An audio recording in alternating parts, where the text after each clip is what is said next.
What would you do if you were in these situations? What if you and your family were having a beautiful picnic when a bird decided he wanted your brother or sister for lunch? Oh shit! Oh. Bridges are scary already, but what would you do if you were driving home on a bridge and saw this?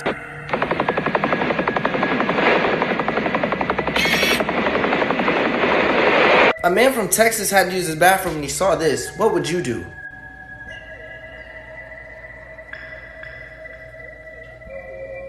What would you do if you were exploring a haunted house and saw what this guy saw?